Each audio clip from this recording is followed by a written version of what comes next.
해적 방송의 박지선입니다. 오늘은 아주 특별한 게스트를 모셔봤어요.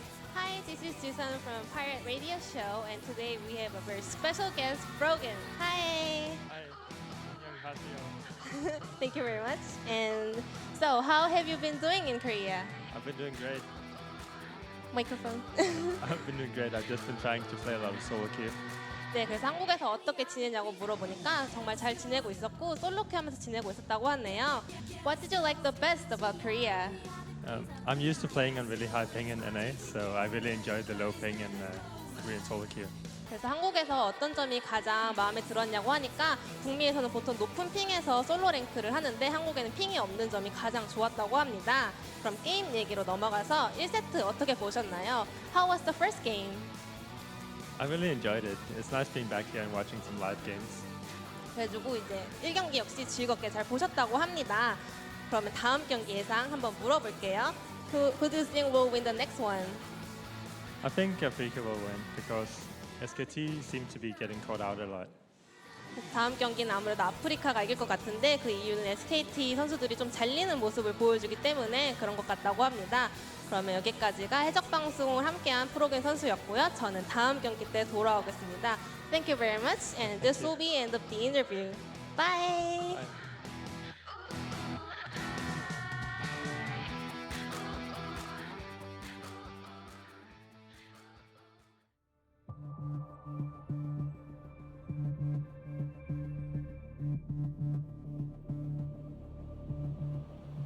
It's just a long lost look in your eyes, brings out a love that I can't disguise.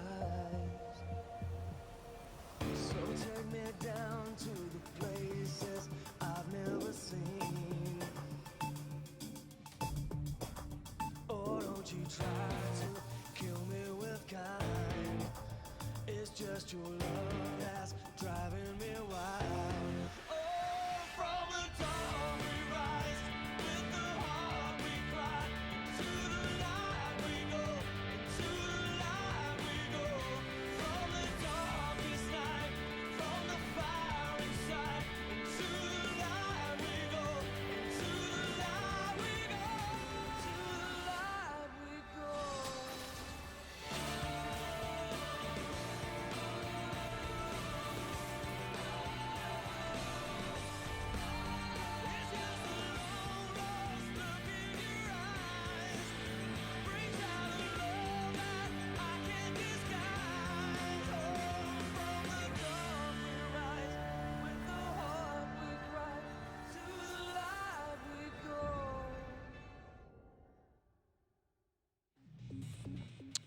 Welcome back, guys. I hope you enjoyed our very special thing we had for you. Was enjoyable for me. Not sure about you, Papa. But yeah, we're taking a look at some of the highlights here from game number 1. SKT, with their heavy engaged comp, made stuff happen, at least in the mid lane, but kind of floundered after that.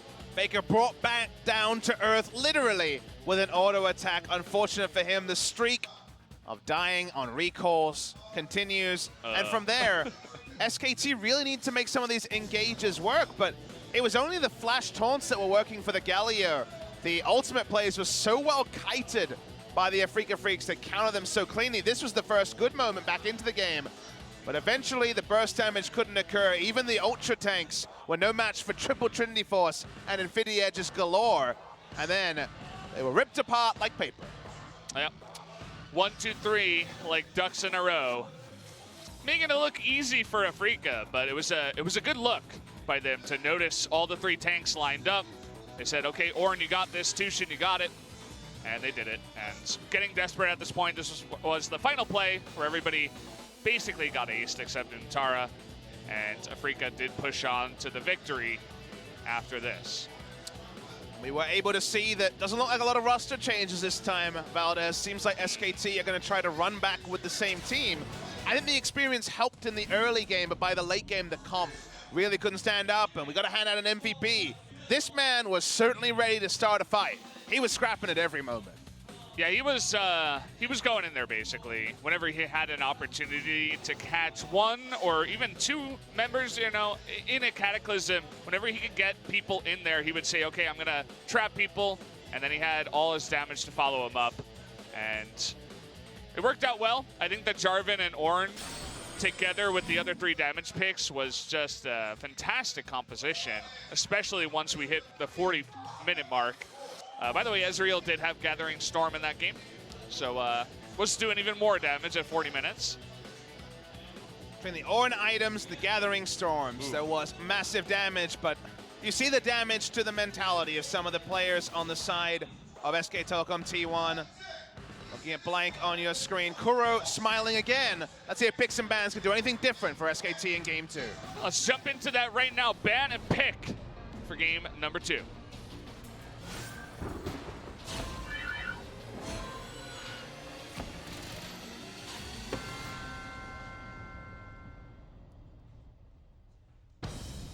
Well, we're already into it. We're rolling. With the bans, we're just trying to get this done. Rise and Vlad once again for Afreeca. Same bans. And the same bans, or not the same bans here for SKT. They take away Gangplank this time on the red side. The Gnar priority will be fun to track here because the Gangplank into it was how Kiin was able to farm up and ruin Untara's day. Waiting for a blue side ban. I wonder if Sejuani will be accounted for by any team. And Afreeca, they're happy to first pick a Sejuani but not a Jarvan. And they don't want an answering Jarvan, one of the comfort picks for blank. Want him on a bit more of a risky pick. So they ban that away on blue side. A lot open here. A lot, Valdez. That it is. What will be the final ban? Sejuani, Ezreal, Zoe still available. Galio, another big one for both of these teams. I think Afreeca will heavily consider first picking it, or they'll really roll the dice. You could see Afreeca saying, you can have Galio again. We'll take it in the second round here of picks in the first round, so like the second attempt they have at picks. They'll take Sejuani. They may pair it with Galio, but they're not threatened by SKT taking it. Because so far, SKT are 0-3 with Galio. I think it might be time to move away from that. It hasn't really been working, especially against Afreeca. Here they say, we can miss the last train home. Let's go to the third set. SKT fighting. Afreeca may be popular, but SK Telecom by far the most popular squad. And their fans feeling something they've never had to feel before. A 5-match loss streak would be insane. And finally, that they will cry out and say, FLICKR is on a carry. He's on the Azir. A lot of scaling now with Ezreal and Azir ready to go. I wonder how Afreeca will look at this, because with Azir locked in, we know he has a comfortable farm lane against the Galio. So maybe we won't see Galio at all in this game. Might go unpicked and banned for the first time this week, as Kuro may want to opt into the Zoe. Something he's already played this season. Taking a look at some of the highlights of FLICKR versus KT. The Telecom Wars did play Azir there and was popping off. 15 KDA. Also, you do get Bang's Ezreal, so a very nice comfort pick. The best for Bang. It does mean that Zoe against Azir will happen, and it does mean that Kiin gets on to another one of his big picks in the Camille. He's also happy to blind pick it because Untara will no doubt opt into the Gnar. You see Jax here, it's almost certainly a Jax jungle. It's what Blank has been practicing the most, and we haven't seen a top lane Jax in Korea for the longest time. It's a fun skill matchup against the Camille, so we can dream, but most likely going to be the Cinderhulk into Trinity Force Jax jungle from Blank, and they'll hold on to their top laner for longer, but outside chance we will see the flex pick. No AD carry drafted yet by Afreeca Freecs means we might just see Kog'Maw and Ezreal banned. But Varus would be a very decent option. Sorry, Kog'Maw and Kalista banned. It would end up being a very obvious Varus draw, so you can't ban out all 4 of the power picks. And they seem to be happy with the Kog'Maw. They seem to be happy with a bit more scaling, a little bit less lane presence in the early game here to SK Telecom T1. What will be the final ban here for Afreeca? Putting a lot of thought into this one. Consider a Braum ban. Won't ban it, so let's see what they make of Ornn here for the side of SK Telecom T1. Definitely one they're going to consider. With Braum already banned in the first round, Ornn looking very attractive and is that flex top lane and support pick. So a lot of ambiguity going on for SKT, even though we expect Jax jungle and also the Ornn in the top lane. Could still be support. So we're waiting on Afreeca to round out the draft. The Kog'Maw will be lapped up, a favorite of Kramer. Not a lot of backline threat from SKT, only the Ornn ultimate Ooh. to threaten the backline. Okay. Actually, Xayah Rakan the Lovers bot lane, so they pivot after seeing the Ornn and decide to go for Xayah Rakan. Much more on the aggressive side when it comes to the team fight. Strong engage from the Afreeca Freecs. First Xayah Rakan we've seen since week 1. Yeah.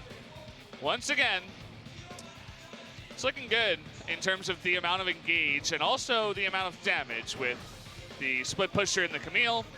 Of course, Xayah and Zoe. Oh, Untara, look at this. Oh, what? I said it in game 1. I'm like, there's no way we're going to see Untara on Fiora. I was wrong. It comes out in game 2. He's getting angry. It's an old favorite of his. His laning phase when we saw it in summer season wasn't something to write home about. It wasn't Khan tier, that's for sure, but they were able to win with the innate pressure. So Fiora versus Camille, matchup slightly in favor of Fiora, but this sort of explosive one. And then you look at all the lanes, there's nothing one-sided about this draft. We've seen Azir's recently be able to tussle with Zoe's. The top lane matchup is close to a skill matchup, and bot lane is not written in stone either. So we got a fun game on our hands, and you wanted SKT to have some more carries. They got 4.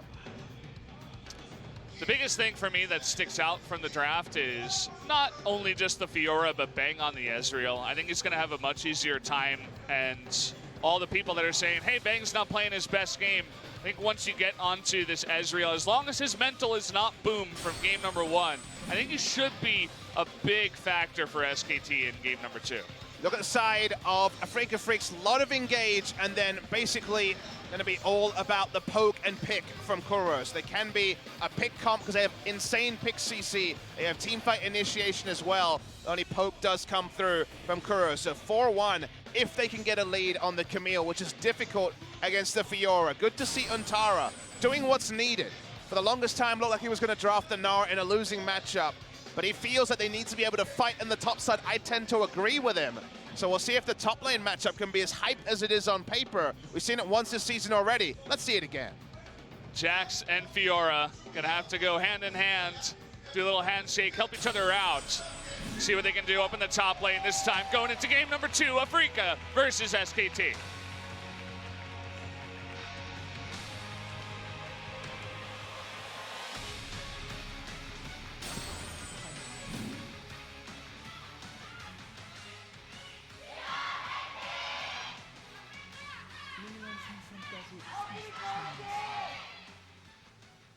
The Lovers duo down on the bottom side here for Afreeca. Making a bit of a statement, coming back with this one, a very uncommon duo that you see nowadays. The Ignite on TusiN, they want to get aggressive. It's another moment for TusiN to shine as well from the support role. Got double MVP over at OGN the other day, and had that solo interview as well, something you don't see too often with the supports. You know what else we don't see too often on what may prove to be the last patch 8.1 game we get in Korea? No relic shields on the bot lane for Afreeca Freecs. Doran Blade, and then Rakan famously does go into either the coin, which at the moment is considered underpowered, so Spell Thieves for a bit more movement speed when the quest comes in, and the poke in lane. So no relic shields there for the first time in what feels like forever. Might see some aggressive trading as early as level 1. Notice that W is skilled, so definitely, if there's any disrespect or walk-up from Bang and Wolf, they both press W, they both get deadly plumage, and you can do a lot of damage on your first trades. So Afreeca looking for aggression in the 2v2.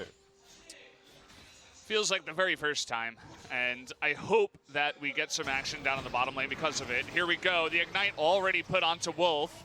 Looking for that poke damage. Actually lose the trade though, even with W level 1, and no relic shield sustain means that a lot of this is going to stick on TusiN. Probably going to have to go through more than one potion unless he gets significant time in lane.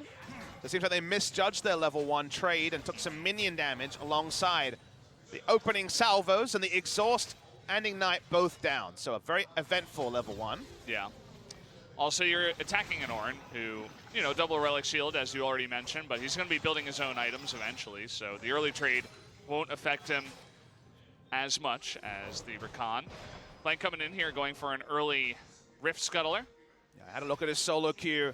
Can understand that Camille was not likely to be selected today, so I wondered if he was showing something new, and a lot of the press that's the attack, Trinity Force, Cinder Hulk, Jax coming through from Blank, so that's going to be his pick here. So definitely stuff a lot of the champions inside of Afreeca, and can be very creative with his pathing. Haven't seen Jax emulate Malrang, go for the cheesy level 2 ganks where you ward jump and then flash with your counter-strike up to just have an insane angle of approach on the mid lane. Been much more about the farming, but late game, Haru especially has shown us the way for how strong Jax can get. I've been playing a little bit of it in solo queue. It seems very stable in a way. You have to be very careful when you leap strike in that you're not, you know, you have to be very sure, right? Because if you leap strike in, you don't have much of an escape, especially if your counter-strike is down. And as you mentioned with the build that you choose, the Cinder Hulk into the Trinity Force, you don't have too many tanky stats outside of that Cinder Hulk. So. And the ultimate, of course, giving you the resist when it's activated, but level 6 not going to be relevant early. Speaking of relevant early, nice trade taken by Kuro. That's not good damage onto FLICKR, who did not want to use Cleanse early.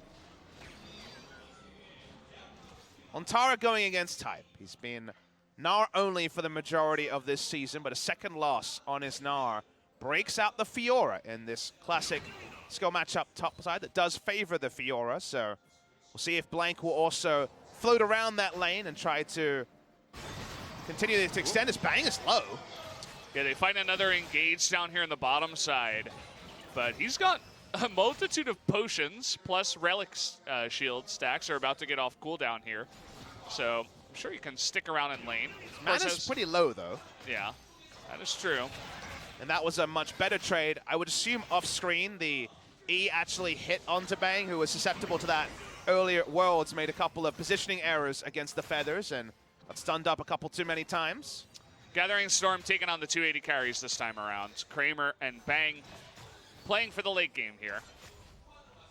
Want to just scale up as much as possible. Blank now getting aggressive.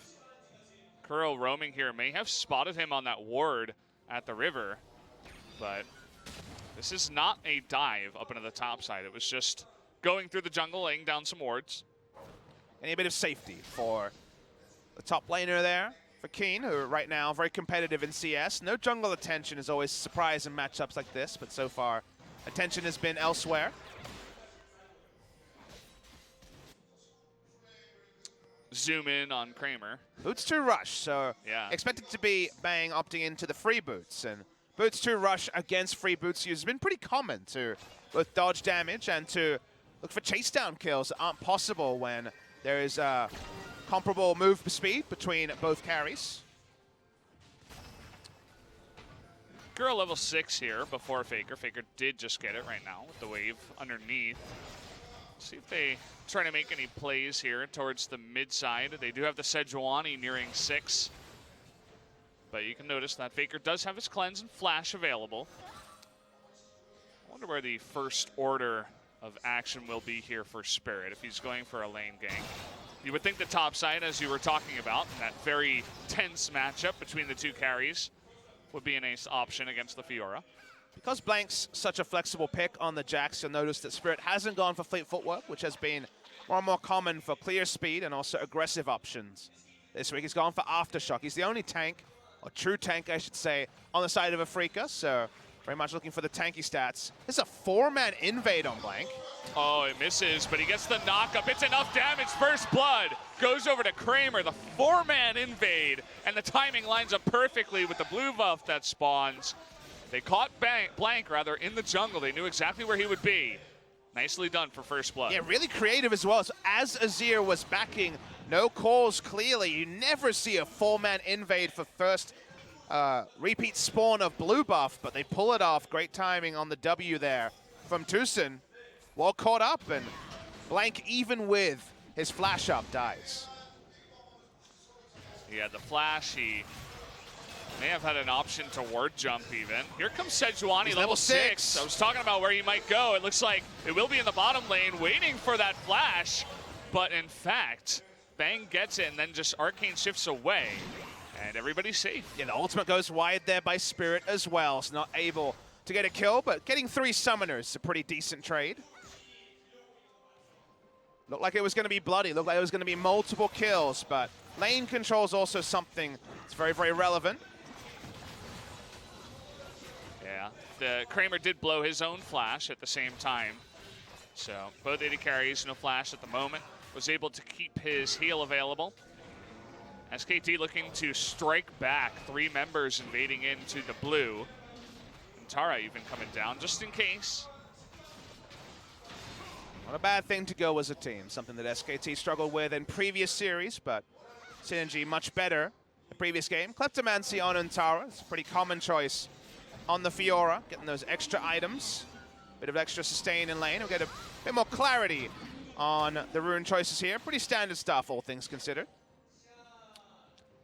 That's the zombie ward here. Help out with some extra vision up on the top side after your ward goes down. If you're pushing, becomes a zombie ward. You'll have some extra coverage against the jungler. Unfortunately, as I say that, the zombie ward dies because Kiin does take it out. So far, Kiin having a nice lane here against the Fiora. Talked a little bit about this matchup, but earlier on, of course, the Camille will have a nice little poke advantage.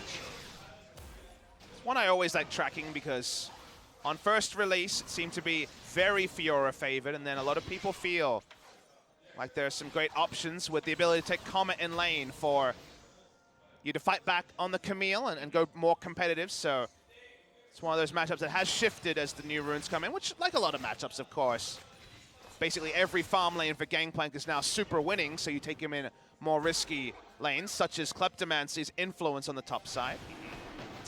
SKT starting off the Ocean Drake. Well, they may go for Kuro here. He hops in, but that's way too aggressive as he gets knocked up against the wall. Kuro going alone, overestimating Zoe's ability, does get taken out. Yeah, tried to fully rely on the portal jump, but it's not enough to get him away from a line skill shot initiation. Still SKT, because they've taken a lot of damage. Blank has to the aggro, and Spirit can walk up. Decides to go back in. They get double knocked up here. Wolf force into the stopwatch. Afreeca not looking for more, though. SKT trying to come in, and Emperor's Divide to push everybody back into the fight. They want to go for this, but FLICKR taking the damage on the backside. They're going to trade 1 for 1. Spirit now getting low. The Dragon will go down to the Xayah. Of all in people. Fact. Yeah. No smite available. Spirit smited early to get that extra health.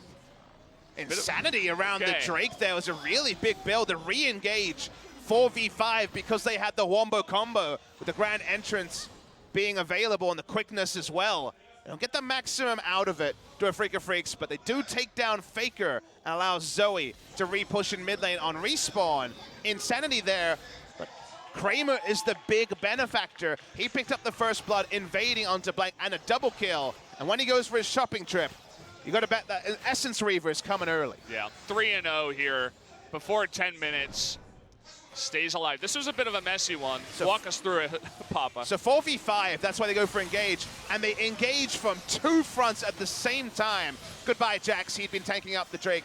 He was going to be dead early. As it goes on, though, FLICKR goes super aggressive, but do they have the damage to support an engage like this? Your first instinct is yes, because it's Ezreal, but early in the game, Ezreal doesn't have the same impact. So from there, it ends up being a crapshoot on who gets the Drake, of all people. It's an auto attack coming through from the Xayah. But being so much profit onto Kramer, whereas the kill profile for Wolf and FLICKR is not as ideal, is a big win for Afreeca Freecs. Wolf looking to get some kind of engage here. Low on mana, though, is Bang. He misses his ult as well. Yeah. Wouldn't have been able to chase because of the low mana, but not a good look there. And the Blade Caller does hit Wolf, so 2v2 laning phase. Should we be surprised that Bang and Wolf, who, of course, have had a lot of synergy for a long time, were one of our best lanes in 2015, haven't played together with a great degree in 2018. If you look at Wolf's solo queue, is still largely playing jungle to provide an option there. And then you think back to Worlds, Bang & Wolf's laning phase was one of the Achilles heels of Afreeca Freecs. It's why FLICKR had to play so much Galio, because his top lane was overextending and his bot lane was losing. So when you come here, picking up so much onto Kramer and TusiN early, dangerous times for SKT as TusiN gets pretty frisky with a Demolish proc. These supports, man, they always want that proc. Makes you feel so, you know, like you have a use in the lane, right? You're doing something. It reminds me of Jax's third auto in terms of having a very satisfying clunk sound as well. So you really want to get it, but can definitely be baited in. We've seen multiple supports die. Ignar most notably on the Shen at level 2. And they're going to walk up here, and because they've done chip damage, goodbye bot lane turret. Xayah and Rakan online early. That's going to be a big shopping trip for Kramer. Disgusting amount of gold. Just take a look at the items as he goes back home. That's really going to be the fun thing to watch. Essence Reaver picked up. It's all for now, but a very big purchase from a BF sword, better part of 2,000 gold.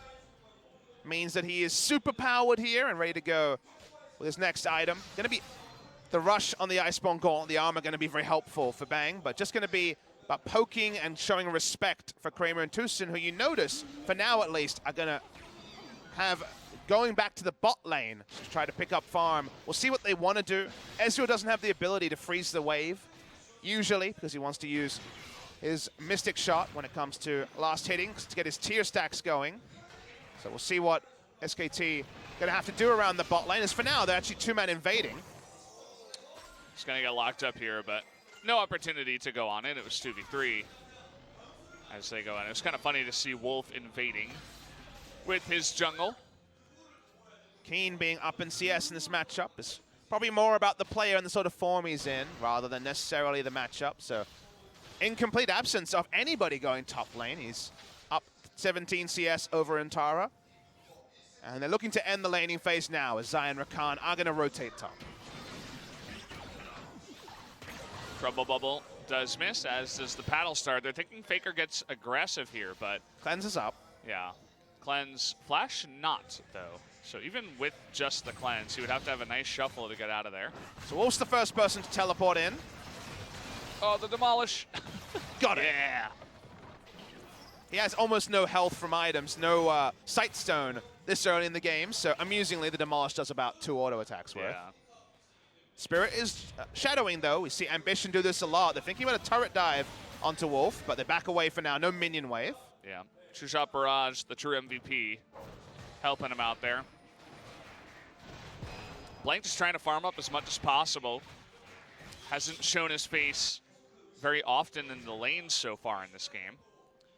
And even so, he's behind on the farm here compared to Spirit on the Sejuani. But now Afreeca will just push into Bang, who Bang Wolf can freeze up the wave, and they're not going to allow any turret damage to go down. See pings onto Rift Herald and also to try and catch Xayah and Rakan. Okay, well, Rakan here, the Counter-Strike misses. He's trying to get out, but the Emperor's Divide, he just flashes the wall and gets away. Kramer. Storm coming in. He could output a lot of damage, but he's getting very low, so is a bit careful. But again, they disengage and they get out alive. Some golf claps from the audience because they do disengage without losing a single member from a 4-man gank from SKT. The gank timing from SKT was on point. They were very close to securing one with quickness, flash, and the grand entrance. Always very difficult to shut down the Rakan's escape.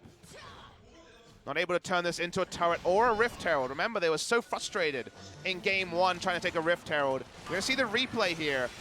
Ult used onto Kramer, so he's out of the fight at the start, but quickness and flash gets him out. Kramer's able to disengage with the ultimate, and from there, Featherstorm gets them both out. So happy times for Afreeca Freecs. No Malzahar for the Zoe to deal with, so for once no QSS means that item timings are on point. Are we going to see Eliandri's Torment second here from Kuro? Ooh, close. Messed up his combo a little bit. Yeah. Has redemption, though, so don't worry about his health. Okay, we have the Jax finally coming on in. They want to force a fight here. Untara trying to bait something. Ooh. That was a big burst onto FLICKR off screen. Yeah, wasn't even using that for healing. Just trying to get that burst damage. Kind of missed the skirmish there.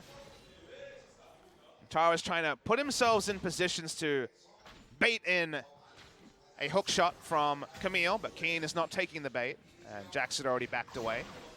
CS lead only growing for Kiin is a big concern for SKT. They picked this lane to go even or at worst, so go to win, honestly, but at worst go even, and haven't really been able to do that, even if it's not a huge lead. And Kleptomancy will help out in terms of gold. They've abandoned top lane, so right now it's going to be a trade for the Mountain Drake. Spirit is also lying in wait.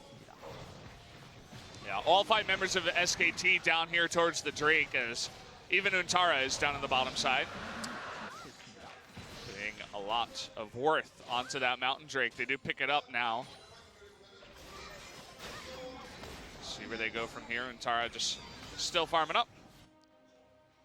Impressed with Kiin's ability to take on a different role to last year when he was basically always given counter pick to smash lane. he hasn't been, falling to the obvious pitfalls of now increased expectation. He's jumped away from F8 winners onto the Afreeca Freecs. He's replacing Marin. Everyone talks about his mechanical skill, but instantly being able to, after 10, 15 games of pro play, read a game well enough to stay alive in ganks and stay competitive is not something we shouldn't be rewarding of to Kiin, who quietly is accumulating a very good reputation as a top laner in Korea. So with Kleptomancy, about a 400 gold lead in the top lane, as Kleptomancy does answer a lot of the CS lead that Kiin has put together.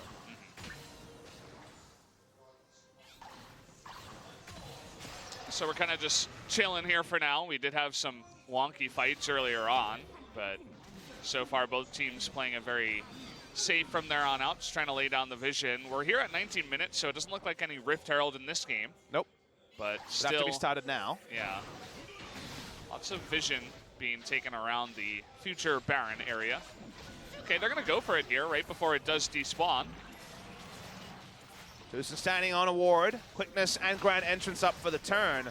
SKT don't have control in the area, though Ezreal cancels back. They spot it out. 5,000 health on the Rift Herald. So many feathers in position. Gonna pull it back. That's a smite away, and there it goes. Gonna give that one to Kramer, even. They're gonna use it to crack mid lane. That's the plan with it. But now Faker and Wolf trying to push the minion wave. Bot lane, Untara being shadowed by Blank. But it's never proactive. It feels like Blank is always there for the counter gank. And Afreeca's just leaving Kiin on an island. And so far, it's a pretty nice island. Hawaii or something going on here because he's just sipping some farm, having a happy time. He'll lose the turret, but seems like his team has bigger fish to fry. There's never been the chance for Untara and Blank to outplay Kiin and Spirit. And they've got Jax and Fiora. They're built for the outplay, but the outplay is never presented to them. Yeah, I mean, they have so much vision in the red side jungle of Afreeca, but they don't really have Blank going too aggressive in there.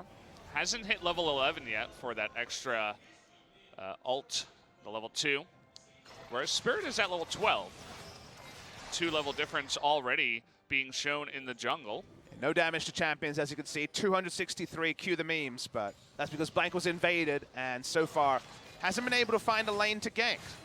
Wants to counter gank bot lane. That is how the Jax wants to play this. When the initial spells are down, Fiora riposts, and then suddenly Jax. Kind of what they're looking for. That's never been open to him.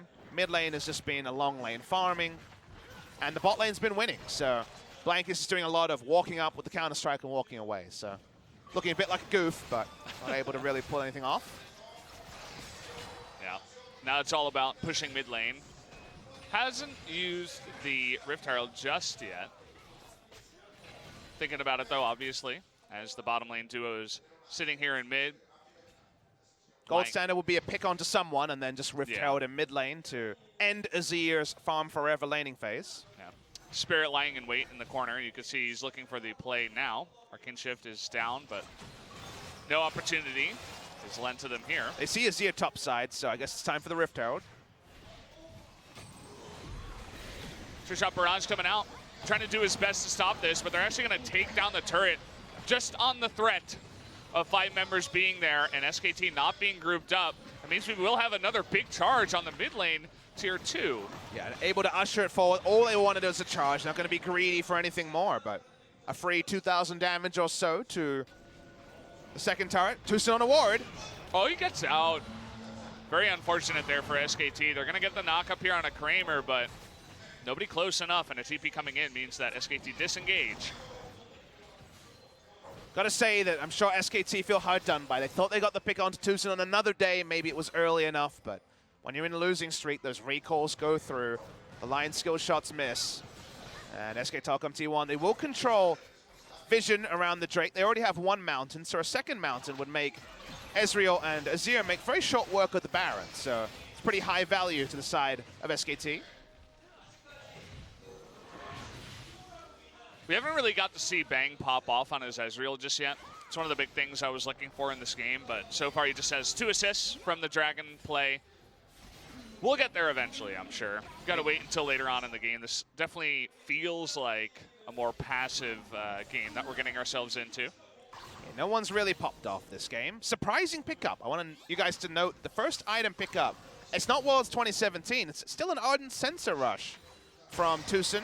Ardent Sensor's value on Rakan was always a pretty heavy debate topic among analysts at Worlds, just because you think of the prototypical Ardent Sensor user, they stand behind the AD carry and heal them or use shields off cooldown, 100% uptime. You only usually get one shield as a Rakan, and then he's diving in, so you don't often get full uptime on Ardent Sensor. This is very much, well, my AD carry has 3 kills, let's give him some attack speed and do the damage now. Infinity Edge soon to be completed. Will make Kramer just super powered. So maybe you will be able to just dash in, dash out, and 6 seconds of Ardent Sensor is enough.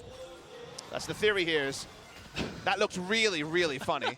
It looked like we had visual lag. Ezreal doesn't move, and just a giant true shot barrage comes out of his body. Has science gone too far? Seems like it. We're still here in 8.1. Feels like that's already too far. Well, that science is going to be eroded, and so will the Mountain Drake advantage from SKT. Bang takes poke. They have to give up the map. Map control surrendered by SK Telecom T1. Kiin can return to lane, so a lot of normalcy here. For now, though, item advantage for Untara. He is up his Ravenous Hydra completion. That was his first item, but has already put together a Trinity Force. Probably just about a back timing for Kiin. Yeah. Also took a couple of Doran's Blades and does not have Klepto. Love to get a look at the golds here, but we have Spirit getting engaged upon. Thinking about a counter engage, but then Ornn comes from the side. Nice little dodge with the portal jump. Kuro making it look easy. Honestly, it is pretty easy. Oh, I mean, from that range especially, that's so much time there to dodge. There was no other pressure. Ornn is always best when there's another threat. Then you can just thread through and catch someone. Speaking of catching someone. Okay, see you later, Blank. We've seen that happen before. Just going to face check the brush without any vision, no blue trinkets, no anything, and you are going to get caught up. There's a lot of pick on the side of Afreeca. Now we got the feathers coming in. Will they try to go for a steal here without the smite? It's going to be pretty hard. It's going to be up to FLICKR, but nearly impossible as the smite comes in from Spirit and Afreeca get the essentially free Baron. And that's why you have to have the fair criticism. Blank walking up there when they didn't have control of the river is a mistake. There was a control ward. I'm not 100% sure that was placed earlier, but clearly not massive advanced vision, but a massive information that, hey, we know where the enemy team is playing.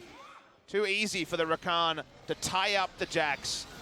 Blank has died with his flash up multiple times now on the Jax. This time it gives away Baron. Well, watch the replay and consider here what Blank knows. There is no control vision down. He has no advanced vision, but that just means don't walk up. It's that simple. He didn't even walk up with his Counter-Strike up, so clearly he wasn't expecting anything. He had the lens going, the scanning lens, but you're Jax, right? And the enemy is Rakan. You're not going to get, you're not going to get close enough and get out. You have this experience when you first start playing Jax where you're like, oh, I can jump to wards, I can jump to enemies, allies, I have Counter-Strike, I'm invincible. That's not the case in a lot of different ways, especially if you get stunned up before you can dodge it, because again, he's not all that tanky. And does this need to be the build? Because, again, in the LCK, we have had tank Jax work as recently as this season, and it was purely the pick before. He already has Fiora, Azir, Ezreal. Is it the right choice to go for Trinity Force 0, 3, and 1? Again, I'd probably say no. I think it's time to just get a Righteous Glory and walk up and Counter-Strike people on a low cooldown, rather than trying to be a split pusher or be a threat. But in this case, Blank disagrees, and unless this game stalls out, it's going to be used against him. They want to get onto TusiN here, even the Ornn ultimate from downtown, but not going to happen. Ooh, that trouble bubble, though. Very close to picking off FLICKR. Minute 40 on the Baron. Camille still far away from the inner turret, so for now, just poking around. Camille actually put together a Sterix Gauge before she finished the Tiamat. Definitely ready to go if there's a gank on her by 2 or 3 members with Flash, Hextech Ultimatum, and the Sterix Gauge. Well, tons of vision being denied now from Afreeca. They haven't necessarily gotten a bunch of these turrets just yet, but they're taking over the vision. They'll finally get one turret here in the mid lane. There are no words to express how strong Kramer is at this point in the game. No play of the Ruin King yet for Bang, and it's 3-item and Ardent Sensor, largely about attack speed and on-hit damage. Yeah. Xayah. Xayah is monstrously strong as we currently check into the game. Not to mention the Targons that he finished. Yeah, definitely. Wouldn't want to mention that. Definitely do not mention that. It'll be ever. gone soon, don't worry. Yeah, just even adding extra into what Kramer has got. I understand your mistake. Yeah, they both end in ER, so you know it's close. Not a lot of gain for Afreeca. They're not able to break the base with their first Baron, but the Baron's kind of a bonus. They didn't expect a Jax to face check and then to pick up the buff, and there's only one inner turret left on the map.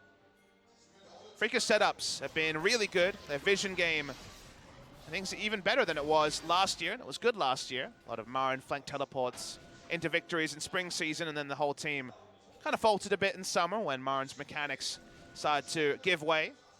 A lot of insurance here. Look, compared to Jax, consider how Afreeca take no risk. Control ward, in every brush they walk by. They'll crash down the third inner turret. I love the fact that they can be aggressive but also clean in their aggression, whereas SKT have really struggled to play multiple styles at the same time. Yeah, one of Twitch chat's favorite words, clean. Definitely a good one to describe Afreeca at this point.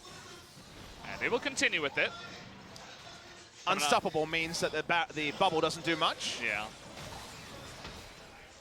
We'll see if Kuro can get some of those juicy one-shots with the Zoe later on.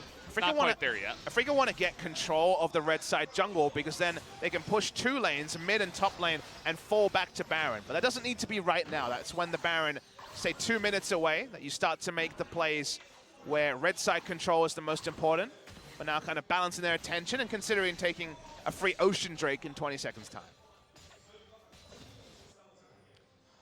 I was taking a look at the gold difference earlier on between Camille and Fiora.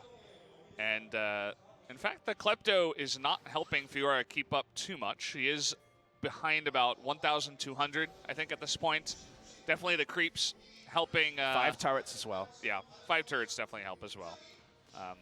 Also the minion lead that Kiin has built for himself. Yep, he's been ahead the entire laning phase with no jungle attention, which, you know, it's not normally how Camille versus the Fiora goes. The theory is that Fiora having the riposte means that she should win aggressive trades in lane, and it's only when the ganks come that Camille has a lot of playmaking with her hook shot and ultimatum. No pressure at all onto Kiin. Ocean Drake, as free as you like, second one of the game for Afreeca, does force the spawn of the Elder pretty early in the piece, so multiple objectives to try to get SKT, force them out of the base, stop them turtling. Double Ocean will definitely help against a bit of the poke that the Ezreal Azir does have. Can essentially cancel that out, especially when you're this far ahead. And Kramer has gone for the Win-More item. Guardian Angel doesn't need extra damage because he has the Ardent Sensor and already is monstrously ahead. You look at armor on the side of SKT, Untara, Ninja Tabis, blank none. Iceborne Gauntlet, the biggest armor item on the entire team, is on the AD carry, which lets you know that Kramer is going to obliterate SKT. He needs to be accounted for. You were talking about the Jax build, especially when you're going up against a fed Xayah or AD carry. Definitely some armor would be nice. But now let's talk about Untara, who is going to try to get out of here. But unfortunately, you got a Camille on your ass, and you will go down 4v1. There's no Baron to take, no objective for SKT. They were in their base as Untara pushing up the lane gets caught. Yeah, unnecessary for him to be that far up. Understandable given that he's been so non-interactive this game, but didn't read the map well, had some control wards, but they were very shallow. You know, the one control ward towards the base and nowhere near there. He doesn't have the right to be that far out of the base, and that's not a criticism. That's just what vision games mean at the highest level. Afreeca going to be able to get the kill 30 seconds before Baron spawns. If the Baron's up, certainly there is the ability, if the rest of your team is coordinated, for the Azir to walk up and delete the Baron. But at that timing, inappropriate from Untara. His teleport down awkwardly as well because he used it to try to escape when there was 0% chance. 0%. Perhaps he didn't know it was 4. Maybe he thought it was 2 and then saw the Camille. Trouble Bubble lands onto Azir, and they're trying to make a play onto Kiin, who just flashes away. should be able to get away from this one, but the Iceborne Gauntlet coming in, and Kiin with this hook shot down, finally gets it back up, still on the run. Flash Mystic shot misses, and that means that we don't have Bang rather with the flash, as it's all desperation right now for SKT. I was definitely going to say it did strike of desperation, trying to get the first slow and chase him down and stay 20% CDR at the minimum. Hook shot maxed Camille, level 18 Camille as well. Kramer walks up, and Untara should walk away. He's walking forward. Thankfully, Kramer was attacking the turret, not him. FLICKR looking to be the one-man army. Perhaps if he can get a four-man Emperor's Divide, we might have this game continue on. But I'm sure you guys can tell in my voice, I'm not too positive that that will happen. Afreecas have been extremely clean, as we mentioned before. Look at how split up they are right now. TusiN on the bottom, Spirit in the middle, Kramer hitting the inhibitor. No threat onto Kramer. Everything up. Flash, heal, and try another ult. They do get a three-man knock-up. Rather, Kramer knocks himself up somehow with the Feather Storm. With no backup, doesn't matter. Short cooldown, it'll be up again, but Kramer's going to walk up on this minion wave. And down it does go. The first inhibitor with the Baron buff going over to Afreeca. We're sitting here at 11,000 gold ahead. And we've seen Afreeca beat SKT many times before in the past, but this one definitely feels different from last year. I mean, both teams kind of have to protect the MVP or protect the VIP going. FLICKR always the VIP in at 3.5 items. Problem is that Kramer is 5-0-0. The only kills on his team is the Kramer who is at 6 items, super early into the game. He's got an Ardent Sensor. Maybe he should buy some other. He's got a Locket as well. He's ready to go. And he is also casually 4,000 gold ahead of Kleptomancy Ezreal, which never happens. You never see someone 4,000 gold ahead of Kleptomancy, but he's done it, the madman. Yeah, unless this happens. Funnily enough, doesn't have the highest damage in the game. Hasn't really had an opportunity to have a big team fight. I was going to say, how much damage can you do when everyone runs away the moment you show up in the lane? Yeah. Usually AD carries don't command that much respect this early in the game. Yeah. If this were solo queue, Kramer would have like triple the damage of everyone else. Triple the kills he currently has too. Probably. Untara, nice riposte. Yeah, nicely done there. Trying to keep him and his team in this one. It's like the Stark's Gauge did pop there. Either way, he's going back. So as Kiin is pushing up, you can see that the turret has 0 HP, it will die. Just the minions don't even have to walk up if you're Kiin. So base broken in 2 spots. Someone will have to answer the super minions in the next minute or so. Maybe even less, next 20 seconds or so. Looking for an engage now, but it's actually going to get turned on them as TusiN denies it, says, get out of here, I am the support master. Takes a lot of damage on the back foot. They're looking for another engage here, trying to get on the spare, but Blake, what the hell happened to his health? Looks like finally Kramer got a couple of auto attacks onto someone, and you guys see what happens in that case. Teleporting back also with the unsealed spellbook. TusiN's back. They're going to lose 3 inhibitors here. Yeah. Well, they're certainly going to get this bottom one. A small walk over pretty aggressively through the base, saying, we're not scared of you guys. I mean, I half expected to blank to pause the game and query the damage dealt by Kramer. It's like, this is just not fair. It doesn't make any sense. I built a Trinity Force. We're SKT. And I have a Jorum's Fist, so why am I taking so much physical damage? The Jorum's Fist, man. Stark's Gauge doesn't give any armor in case you're watching at home. Yeah. They desperately would love some armor, or an Elder Dragon, but they can't have that. That sinking feeling that I'm sure SKT fans are feeling. Again, in the LCK era, they have never lost 5 best-of series in a row, but they would move down to 1 and 5. They still have a superior game score to MVP.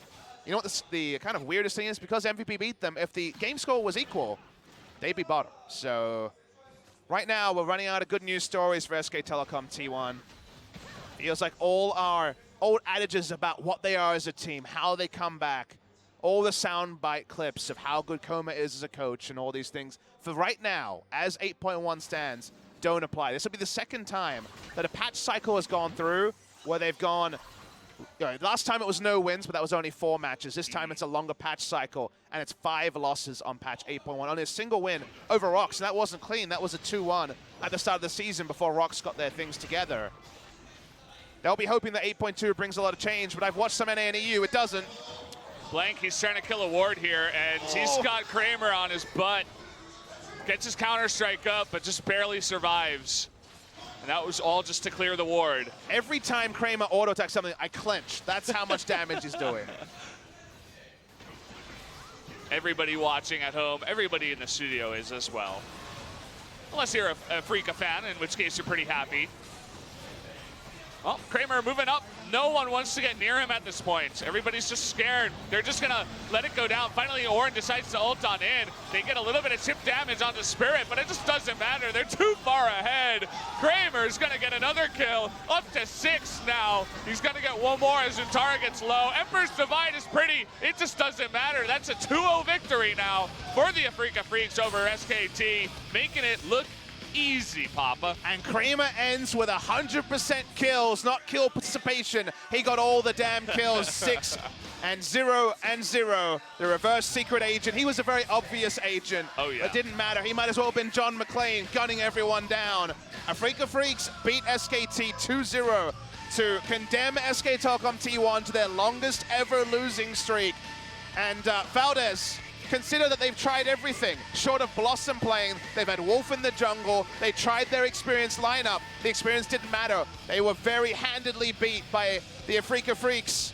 They've got no more emergencies left. Even the pie in the sky that I keep saying, what about Bengi coming into the lineup? Can't happen till the second round robin when they could register him as a player and not a coach. And that already seems like a grasp.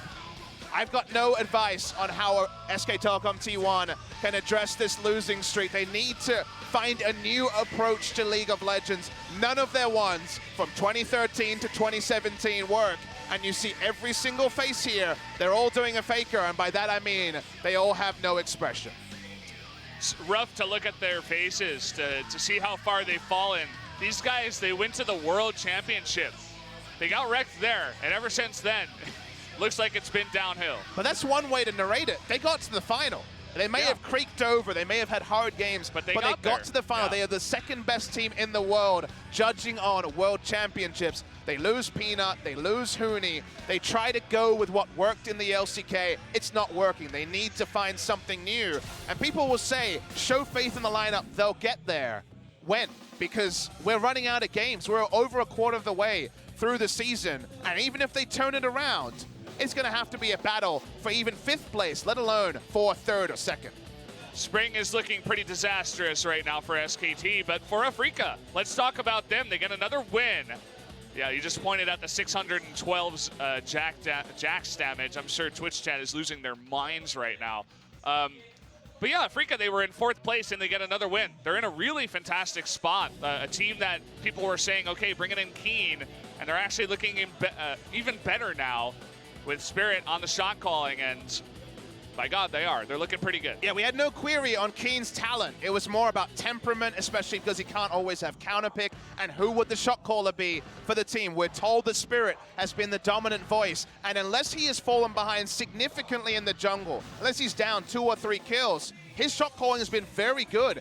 Early, mid to late game, he's bridged it very well. I imagine other voices help in the late game. It's easy to shot call when Kramer was about as overpowered as ever could be in this particular game. But you got nice damage numbers for SKT, but it doesn't address the problems primarily in top and jungle. But the bot lane, I don't think Bang & Wolf were the solution in 2018 either. Yeah, I mean, you think about how the game wins, game number 2. It was one not so great fight at the Dragon where Xayah gets 3 kills and then Blank gets caught.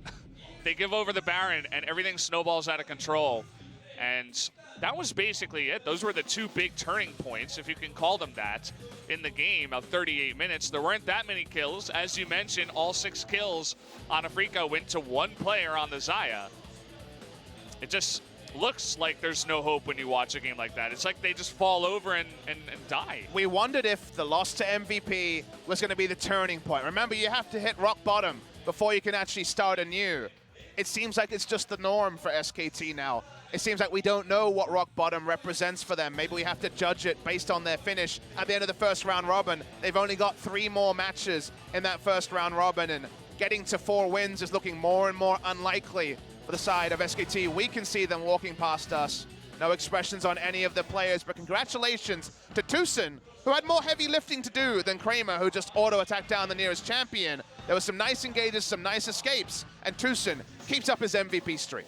He made a very edge pick in the Rakan work beautifully as well. His engages in multiple times, I'm sure we'll see the highlights, but looking better and better is TusiN. I was talking about him last year when not a lot of people were, but this guy is looking better and better the more I see him, and he's really putting it together as Afreeca does better as a team. Really liking his play so far. So guys, we are going to hand it over to the interview. Of course, it will be Spirit, TusiN, Suncaster, and Jisun for the translation, so enjoy, guys. 선수가 여러분을 기다리고 있습니다. 직접 만나보시죠. Interview, and here we have TusiN and Spirit on the interview stage. What a game from Afreeca Freecs. Let's meet today's MVPs. First, Spirit. Well, you are very well known for some special picks, not something general picks. But today, I think you picked some of the general picks today. What was the reason? Well, I just make decisions deciding about my team composition, so it's not a big deal for me to pick Xayah and something like that. Well, I think it means that you are good at everything, right?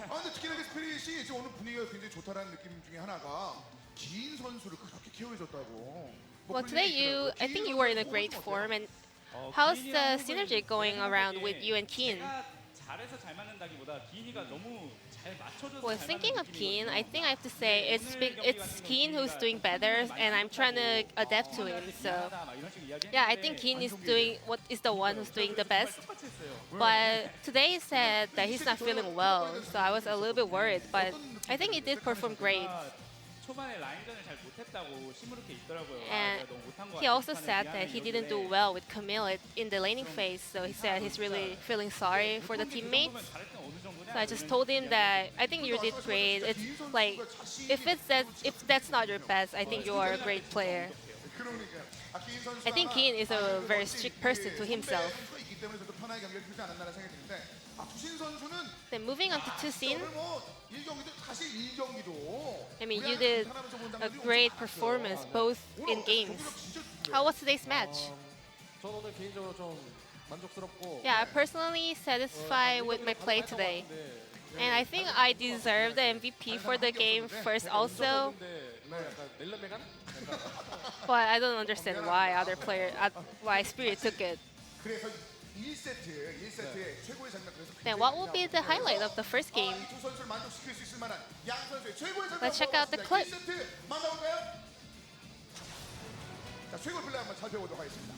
Let's take a look. Well, I actually didn't see it.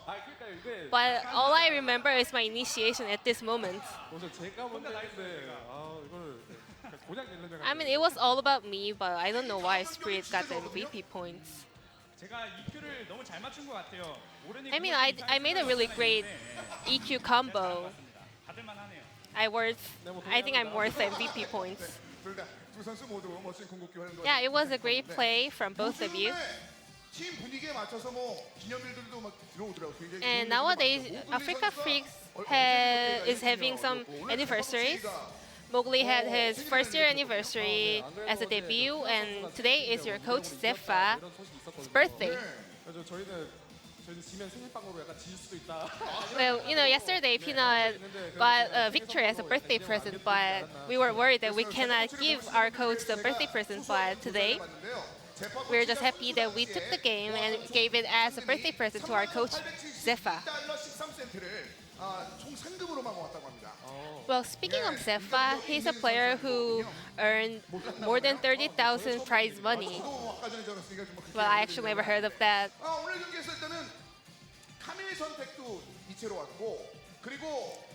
Well, from today's game, well, can you tell us more about your team comp, especially the Xayah and Rakan? Well, we're still working on it, the Xayah and Rakan, because it has high risk, high recurrent plays. But today we didn't make a lot of mistakes, so I think it was really awesome. And let's check out the clips together.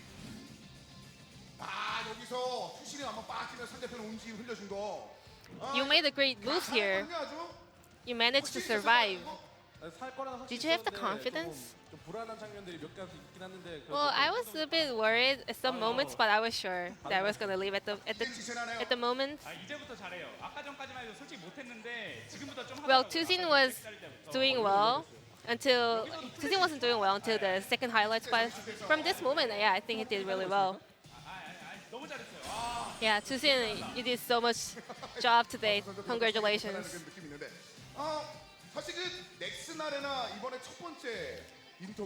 So this is your first interview at Sport TV of the split. You guys have so many other players in your squad. How is that? Well, nothing's really bad of having a lot of teammates in your team. The good things are that it's really easy for us to get used to the new meta. So since we have double squads, we always share so many information throughout the communication, throughout the team. So I think it has really great synergy. But speaking of more personal life, isn't it too hard to share the toilets with 10 guys? Well, we actually have 5 bathrooms for our house, so it's really okay. Well, we actually brought you a special present for you guys. For Kuro. Yeah, we always try to give some special prizes to the MVP winners. And this time we brought a gum for Kuro. Well, yeah, Kuro does need this. He can't play game without a gum. Thank you very much. Thank you for the great follow-up, you guys. So you guys made it to the 4 victories, and you guys made it to the higher ranks in LCK.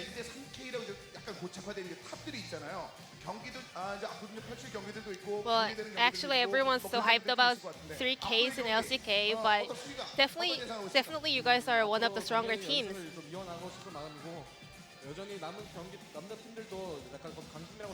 We're just gonna try harder to maintain our winning streaks, and our upcoming schedules are also tough, so we shouldn't let our guards down. First of all, I always have the confidence that it's just our performance that matters, not other teams. So we shouldn't be just letting our guards down depending on our opponents, and we should just keep on focusing our own works. Today there were a lot of fans out here, right? And last message for your fans, please. The weather is really cold, but thank you for coming out to cheer for us, and also watching online on TV. And we're gonna make sure to win our upcoming matches. Thank you.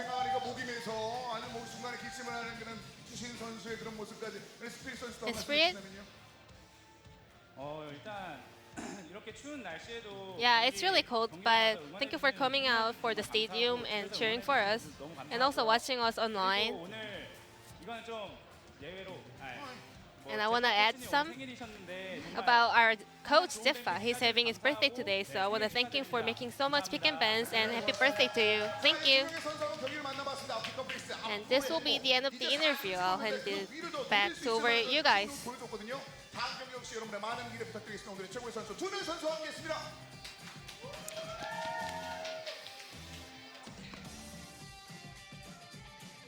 Thanks, Ji-sun, once again for the translation. And yeah, this was the beginning of the woes for SKT in game number 2.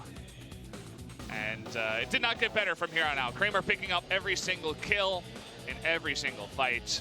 FLICKR trying his damnedest trying so hard to carry his team, but he cannot.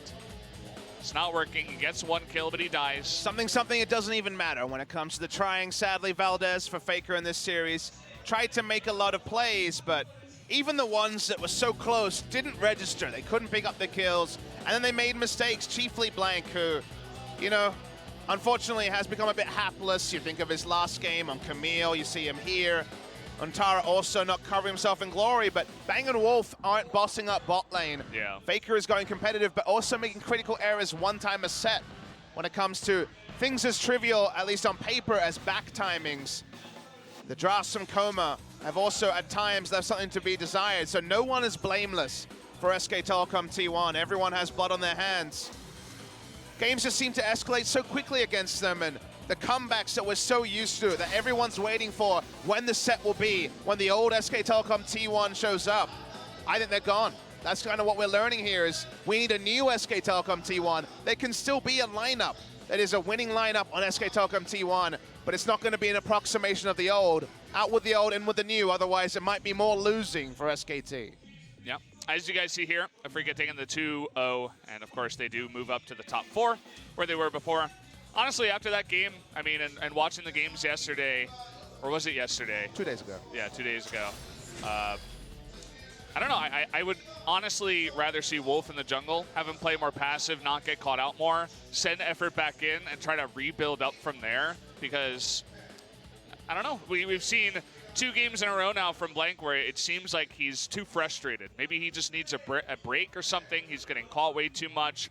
A lot of pressure on him, perhaps. Regardless of the reason, I wouldn't mind another shakeup in the lineup here for SKT.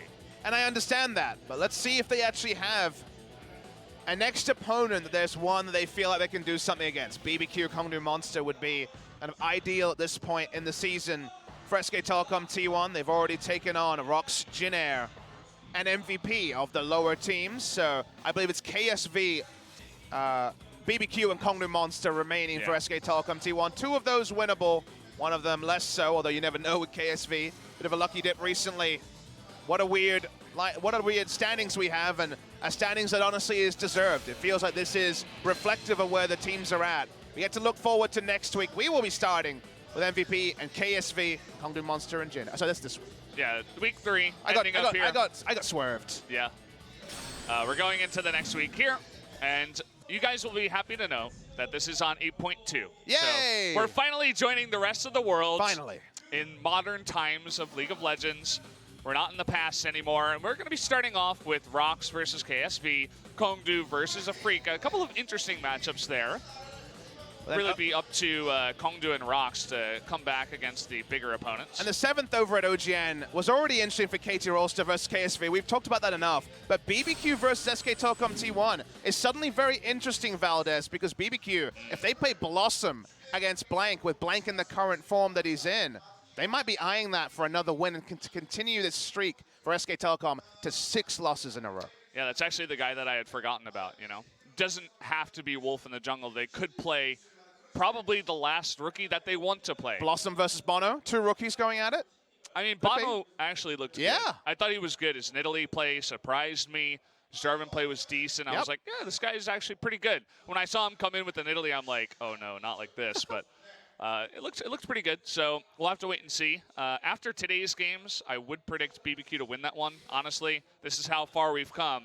But that's kind of the sad reality we're in here for SKT. Yeah, the prediction games looking like it's simpler to just say that SK Telecom will lose, which has never been a winning prediction for me. I was always looking for weaknesses in SKT that weren't there. They were such a strong team, but the weaknesses are there for all of you to see. What a struggle for them. It's going to be a struggle, but make sure you guys join us on Tuesday at SPO TV. And then obviously we got the big matchup, KT versus KZ, the 2 Ks going at it once again for the top spot. I know I'll be watching. I'll be in the Twitch chat. Maybe I'll even show up at the studio. Who knows? Hey, you're welcome there anytime, Valdez. Got some great games all through next week. Want to wrap up that first round robin. Couple of match days into the next week, it'll be done. And also next match week, the last one before our week break. Yeah, so guys, that's going to do it for us. Thank you once again so much for watching, and we'll see you next time.